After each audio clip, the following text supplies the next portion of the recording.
Bienvenue à vous, chers téléspectateurs, à cette dernière sortie d'Info Pacifique. Un mouvement de tension a régné vendredi dans plusieurs endroits de la capitale, particulièrement au Champ de Mars, où des activistes politiques ont organisé une manifestation improvisée pour réclamer le départ du président de la République. La police les a dispersés à coups de gaz lacrymogène. Les sénateurs et députés convoqués le 10 juin en Assemblée nationale au Palais législatif pour ouvrir la deuxième session ordinaire de l'année législative. Le Conseil de la Cour supérieure des comptes dénonce ce qu'il appelle une tentative d'enlèvement le 3 juin de deux vérificateurs et d'un chauffeur de l'institution sur la route de l'aéroport. L'inspection générale de la police nationale déplore 5 décès par balle au sein de l'institution policière en mai dernier, tandis que 2 autres ont été blessés. À l'étranger, Mexico offre un gage à Washington en annonçant le déploiement de la garde nationale le long de la frontière avec le Guatemala. Toujours dans l'international, Poutine et Xi Jinping affichent leur solidarité face à Washington qui soupçonne d'espionnage le géant chinois des télécoms Huawei. Restez branchés, les détails c'est tout de suite.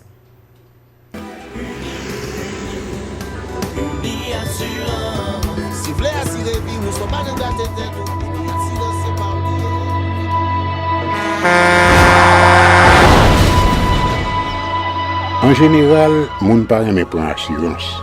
Yo considéré que son l'argent rejeté. Et pourtant, l'argent assurance te doué dans budget ou à côté l'argent caille avec l'argent mangé. Li là pour les deux ou traverser un mauvais pas. Gardez tout à côté ou. Ouais comment gros problème qu'on entre sur moun sans attendre. Mandez Dieu pardon, ça qu'arrive au tout.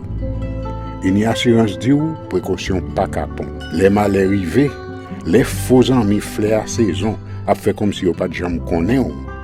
Une assurance après rétaver au pour le jour, continuer vivre la vie ou quitter ce course là dans main nous.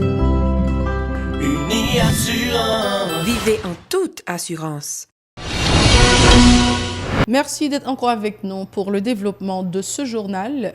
Les sénateurs et les membres de la 50e législature sont convoqués le 10 juin à midi en Assemblée nationale au Palais législatif pour ouvrir la deuxième session ordinaire de l'année législative, conformément aux articles 98 et 98.1 de la Constitution, selon une note en date du 16 juin portant les signatures du sénateur Karl Murat-Cantave et du député Gary Bodo, respectivement président et vice-président de l'Assemblée nationale. Une situation de panique s'est développée vendredi dans plusieurs endroits de la capitale, notamment au Champ de Mars, où des militants politiques opposés au pouvoir ont organisé une manifestation improvisée pour exiger la démission du président de la République. Des barricades de pneus enflammés étaient dressées sur la chaussée, rythmées de jets de pierre. Au niveau du Bois-Vernat, un véhicule public a été endommagé. Les agents du corps d'intervention et de maintien d'ordre, CIMO, ont fait usage de gaz lacrymogène pour disperser les protestataires. Écoutons quelques-uns au micro d'Ivner Silefanor. Pour nous-mêmes, Jovenel, déjà, les Jovenel, c'est pas sérieux. Et nous, nous attendre, nous, parce que nous, c'est un rôle pour nous. C'est bébé honnête, c'est grand matin. Ça fait nous, monsieur là, pour monsieur pas descendre. Même bagage qui est arrivé président, Gilles Samna, c'est lui qui peut faire arriver. C'est ça, monsieur peut faire là. Pour tout ce matin là, tout périmètre là, nous est bloqué. Nous, comme le jour, on a demandé pour tout l'autre département au campé là, qui est payé à aller. Parce que nous avons eu un deuxième mouvement populaire, force partie après habiter. Pour ça là, nous faisons exposition photo, les qui vont faire la répétition caribéo, à tout Michel Février devant. Ça veut dire, misère ça, nous sensibilisons la monde là, mais bon, les cap c'est ça. Je dis, je vois 6 millions de dollars américains, je vais tirer théâtre. Mais je demande pour conscience, monsieur. Souvent, c'est des vrais théâtres là, monsieur. Mais dès que c'est un goût, ça fait tirer ça que devant là. Très tôt, le 7 juin, des individus ont brûlé des pneus devant les locaux du ministère de la Planification à Bourdon pour dénoncer la situation générale du pays. À Nazon, des employés du ministère de l'Éducation nationale ont aussi manifesté pour réclamer le paiement de 8 mois d'arriérés de salaire. Ils ont érigé des barricades de pneus enflammés perturbant la circulation automobile. À Fleuriot, des employés de la succursale de l'électricité d'Haïti étaient également en colère. Plus loin, à Sarthe, sur la route nationale numéro 1, 2 containers ont été entreposés sur la route bloquant la situation. Des Pétro-Challengers ont organisé vendredi un sitting devant les locaux du Rex Théâtre dans l'aire du Champ de Mars pour dénoncer les dilapidateurs du fonds Pétro-Caribé. Ils se sont insurgés contre l'utilisation supposée de 5 millions de dollars américains du fonds pour peindre les locaux du Rex Théâtre. Les organisateurs en ont profité pour inviter tous les secteurs à prendre part à la manifestation du 9 juin dans la capitale. Écoutons leurs propos recueillis par Idlène Vernal et David Marseilleuse. Je dis à nous-mêmes challenger populaire, nous organiser sitting ça, c'est dans nos populations haïtiennes. C'est dans le cadre pour que nous soyons capables de montrer à la population qui ça n'a fait avec ça les 5 millions de dollars. Mais ça n'a dit qu'il vaut 5 millions de dollars. Et ça fait, sans condition, nous-mêmes challenger populaire, nous demandons Jovenel Moïse, quelle proposition de sagesse là, il démissionner pour nous. Parce que ça a venu là pour dimanche, qu'on a dépassé 17 octobre. Nous venons pour nous dire peuple, dimanche, c'est une obligation pour que nous mettions en un seul homme pour nous dire Jovenel Moïse nous pas reconnaître comme président encore. Bon, je dis là, en tant que jeune étudiant, nous devons avec ça pour nous montrer 5 millions de dollars, mais ça n'est pas dit au Favel. Et pendant ce temps, il faut une évaluation, 5 millions de dollars. L'université Limonade là coûte 1 200 000 dollars. Nous avons combien d'universités ça te nous. Pendant ce temps, on a mouru pour appareil dialyse, l'hôpital général. Nous avons dit que le petit Rex Théâtre pour 5 millions de dollars américains. Pendant ce temps, pas l'hôpital. Pendant ce temps, on n'est pas fonctionnant dans le pays. Pendant ce temps, les gens ne peuvent pas manger. Les gens ont mouru dans l'hôpital général pour tout le gaz. Puis on dit au petit Rex ça.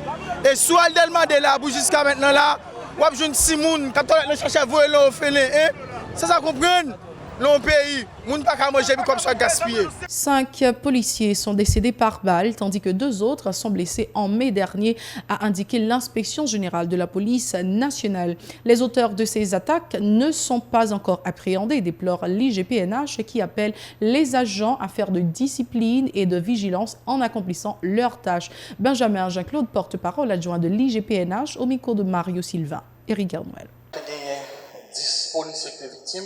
Nous avons 6 qui étaient morts. Nous avons 2 qui étaient blessés par balle. Et nous avons 2 qui étaient fait accident. Dans 6 qui étaient morts, il y a 5 qui sont morts par balle. Il y a 1 qui était mort après qu'elle était malade. Donc ça fait au total 10 policiers qui étaient victimes. Nous avons un inspecteur qui est mort dans le Brache. Nous avons une enquête qui l'ouvre, une enquête conjointe qui l'ouvre entre l'inspection générale et la DCPJ. Et nous très loin là-dedans. Nous inspecteurs tout témoin de Pétionville, il y a une enquête qui mène par la DCPJ. L'inspecteur général en chef là, exhorte chaque policier pour prendre courage à 2 bras pour faire face à toute situation généralement quelconque. Et j'ai demandé de nous réfléchir en pile sur chaque action que nous commettons. Exhorte nous à la vigilance. Lui demande nous bailler priorité à regroupement, jamais seul. Et lui demande nous faire preuve de discipline pendant que nous fait effort pour nous respecter les règles déontologie et éthique de la police. Nous pensons toutefois qu'il y a quelques dégâts qui sont capables de limiter si nous avons amélioré le comportement. Ça m'a demandé de nous cultiver la discipline familiale lorsque nous avons déplacé, nous avons sorti. Au moins, les parents nous connaissent du côté d'aller. Plus loin, Benjamin Jean-Claude a fait savoir que 41 enquêtes ont été diligentées au cours du mois de mai au niveau de l'IGPNH, qui a aussi reçu 30 plaintes pour abus d'autorité et mauvais traitement. Ces précisions. Moi, ça 30 plaintes directes. Nous avons 8 rapports d'instance et nous avons 3 saisines d'office qui fait au total 41 enquêtes qui l'ouvrent au mois de mai.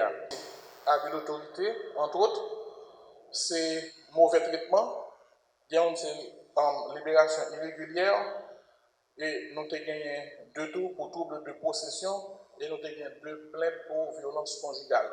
C'est entre autres quelques allégations, plaintes qui étaient portées pendant le mois de mai, qui étaient au nombre de 41. Acte d'enquête qui est réalisé par rapport à enquête qui ouvre.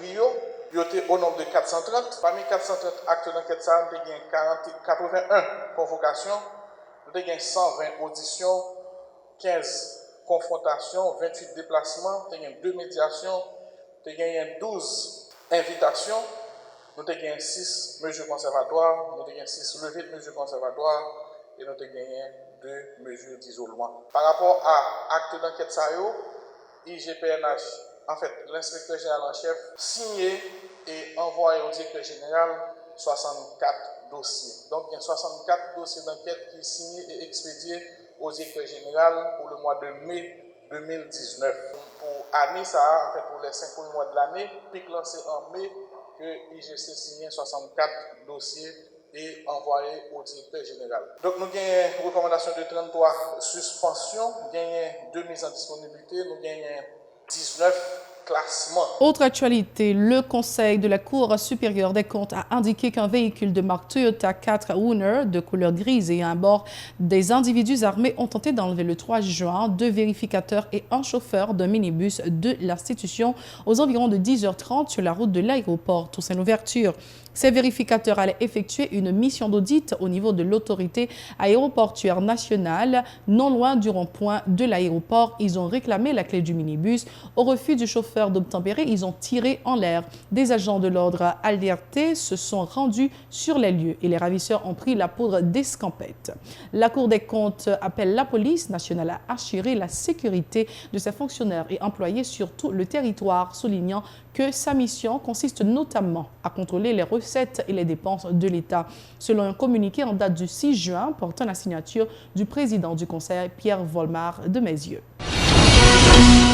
Le coordonnateur du Parti rénovateur haïtien, Francisco de la Cruz, déclare plausible l'attaque du 3 juin contre les 3 employés de la Cour des comptes suite à la publication du 2e volet du rapport Petro-Caribé. Toutefois, il estime qu'il pourrait s'agir d'un montage. Francisco de la Cruz était l'invité de Pacifique Matin vendredi. Probablement que c'est suite à un rapport qui est sorti, effectivement, ça a une panique, ça a une préoccupation. Et ils sont menacés. Pas interpréter comme ça. Mais rien n'est dit parce que vous connaissez que parfois en Haïti, on a un montage aussi. Il y a des sympathisants qui choisissent faire le temps, c'est pas forcément des concernés, les indexés qui voulaient faire. Il y a des sympathisants qui sont pouvoir menacer tout parce qu'ils ont même sont menacés, des contacts à passer. Et par contre, ils pourront faire du pied, et par contre, ils peuvent faire des missions du président de la République, ils sont paniqués.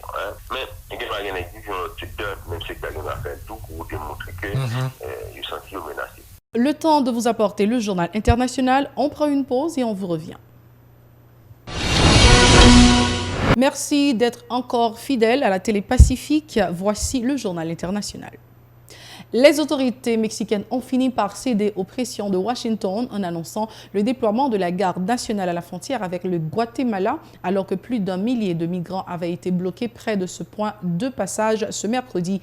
Un geste qui constitue un nouveau pas pour tenter de trouver un accord avec les États-Unis qui menacent d'imposer des droits de douane sur les importations en provenance du Mexique dans 3 jours si aucune solution n'est trouvée. Près de 6 000 hommes devraient être postés pour freiner les clandestins venus d'Amérique centrale qui souhaitent transiter par le pays. Un flux migratoire au cœur d'un bras de fer entre le président américain Donald Trump et son homologue mexicain Andrés Manuel López Obrador, qui l'accuse de rester passif face à ce phénomène. La Maison-Blanche a posé des conditions afin de parvenir à un accord et insiste pour que le Mexique accueille les exilés sur son propre territoire. Toujours dans l'international, devant les investisseurs réunis dans l'ancienne capitale impériale, M. Poutine a pris la défense de la Chine, condamnant lors de la session plénière du forum les tentatives de chasser des marchés mondiaux le géant chinois des télécoms Huawei, soupçonné d'espionnage par les autorités américaines.